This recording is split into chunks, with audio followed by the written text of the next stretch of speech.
What is going on, Nuggets Nation NBA fans? My name is Tom Leuthner. Welcome back in to Nuggets Today, presented by Fan Arch. Like I said last episode, my service and quality may not be the best right now. I am in Europe, trying to get as many episodes out for you guys as I can, and keep you guys up to date on any content that's coming out.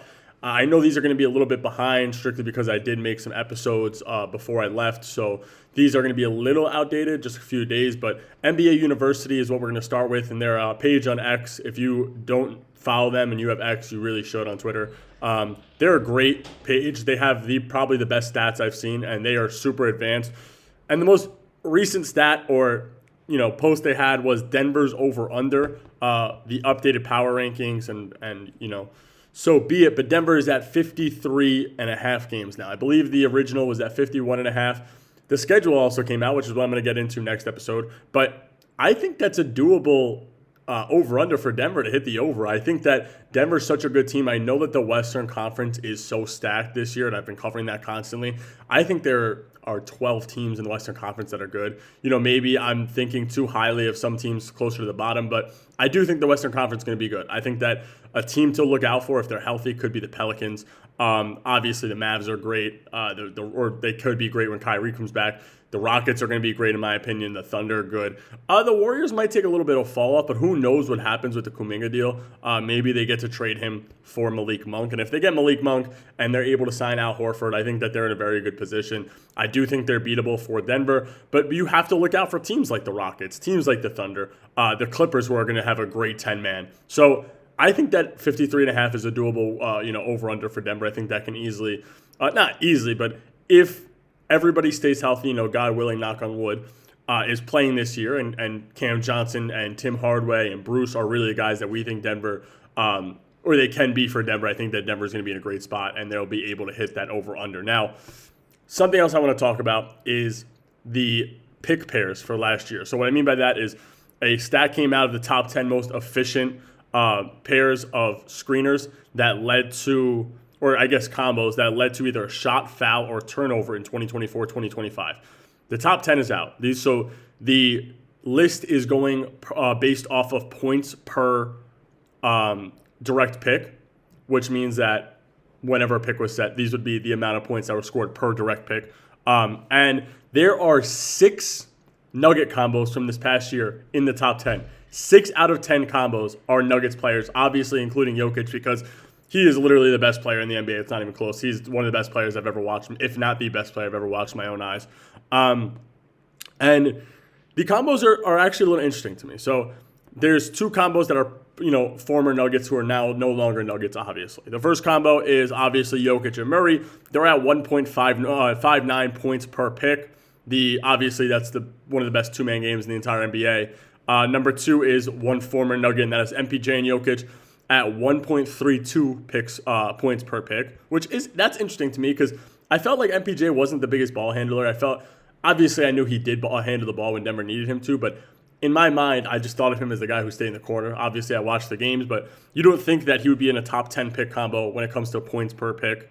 Number 3 is Peyton Watson and Nikola Jokic at 1.29 points per pick. If that stays that way for this upcoming year, that's massive for Denver, because I know he's not a ball handler, but that just means that he's super efficient when Jokic is setting a screen for him. So when you have a small forward, power forward combo and your center setting a screen for them, I think that works out. Number 4, 5, and 6 are all not Denver Nuggets. It is Victor Wembanyama and Chris Paul at 4. Number 5 is Anthony Davis and Max Christie. Number 6 is Alperen Şengün and Fred VanVleet. Number 7 was Russ and Jokic at 1.15 points per pick. Number 8 is Jokic and Christian Brown. Number 9 is AD and D'Lo, who are now back together.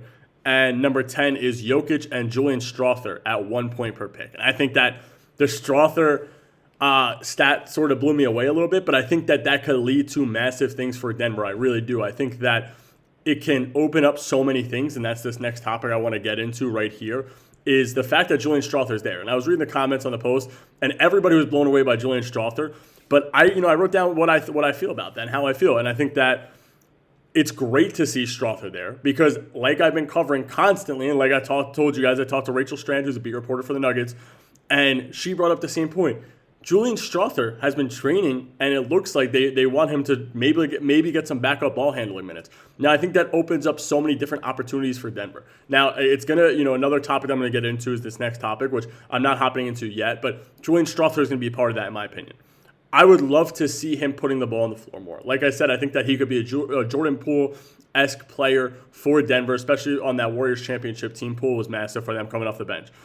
It would open up so many lineup possibilities as well for Denver. You may see lineups where maybe they want Jamal to take a back seat and relax and play off ball for a little bit, and they bring in Julian Strawther for a guy like Christian Brown, and he is playing the 1 technically, and Jamal Murray's at the 2, which I think could be great because it takes pressure away from Jamal, but it also opens up so many opportunities because if Julian Strawther is able to be that guy who's really able to go out and score and be your number 1, or your 1, then it draws attention to him, takes attention away from guys like Cam, guys like AG, maybe a guy like Jokic, guy like Jamal. But if they're coming out and they're doubling Jokic and they have a guy on Strawther, that means somebody's open. All you have to do is give the ball to Jokic in the post and somebody's open in the corner. And the addition of the shooting that, obviously they brought in, like Tim Hardaway Jr. With Cam, even Brucey's a little bit of a shooter. If Strawther's able to play make, now he could first of all, he could get his shots, which he's a great three-point shooter. We all know that. But now it creates shots for guys like Bruce, guys for Tim Hardaway, guys for Jokic even, guys like Val. I think that it would be massive for Denver. Like I said, there's so many lineup opportunities.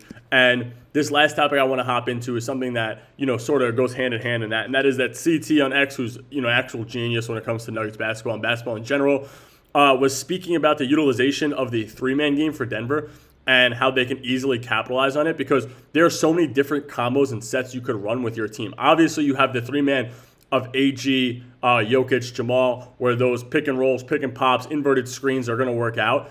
But like I said, you can utilize that 3-man game with anybody. If Strawther is that good of a ball handler and we see him take a step to be able to be a backup point guard, then maybe we see an inverted screen for, or a 3-man game of AG, Strawther, and Jokic, which can lead to so many opportunities. And it's the same with Jamal. It's the same with Bruce if Bruce is going to be the backup ball handler. These are guys who can get their own shots. That 3-man game can be utilized so many ways.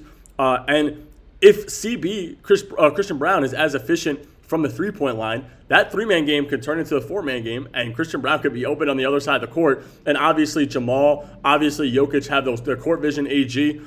If you see maybe obviously a pick and roll or a pick and pop, and they try to crash on the roll or on the pop, and Christian Brown's wide open in the corner for a 3, Denver can open up a world of endless possibilities, realistically, for how good they can be this upcoming year. So I think that Denver's in a great spot. I would love to see Julian Strawther take that leap and be the backup ball handler if he is able to, and hopefully that leads to huge things for Denver. Anyway, that is all I got for you guys this episode. Leave a like, leave a comment. Like I said, I am trying to record these as much as I can before I go to the next island. I'm not sure how many or how many islands I will have connection or Wi-Fi on. So I'm going to do my best to try to get some more episodes out for you guys. And hopefully I see you guys tomorrow. Thank you guys for checking out. Leave a like, leave a comment, and hit that subscribe button.